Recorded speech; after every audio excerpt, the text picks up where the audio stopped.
জামাত শিবির কি আসলে সন্ত্রাসী দল?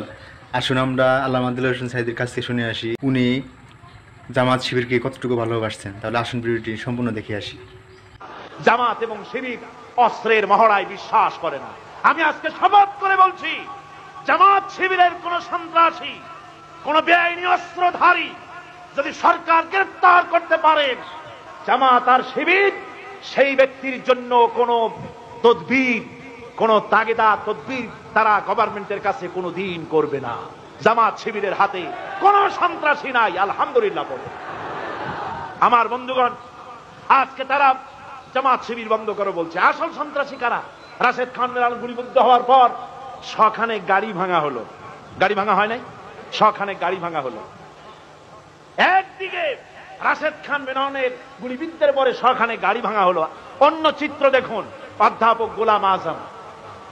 অধ্যাপক গোলাম আজম বিদ্যার দিক থেকে, প্রজ্ঞার দিক থেকে, চরিত্রের দিক থেকে, দেশে গ্রহণযোগ্যতার দিক থেকে, জনপ্রিয়তার দিক থেকে, তার অনুসারীর দিক থেকে রাশেদ খান মেনন আর অধ্যাপক Golam Azam Gulf of difference, আকাশ পাতালের পার্থক্য, ঠিক কিনা? রাশেদ খান মেননের গুলিবিদ্ধের পর তার অনুসারীরা শখানে গাড়ি ভাঙলো, আর অধ্যাপক গোলাম আজমকে গ্রেফতার করে নেওয়া হলো। হাজার হাজার কর্মীর চোখের সামনে দিয়ে কর্মীরা চোখের পানি ফেলেছে। কর্মীরা পুলিশের গাড়িতে একটা ঢিল মারে নাই। সন্ত্রাসী কারা, এর দ্বারা তা প্রমাণিত হয়ে যায়, ঠিক কিনা? আপনারা গোলাম আজমকে গ্রেফতার করেছেন।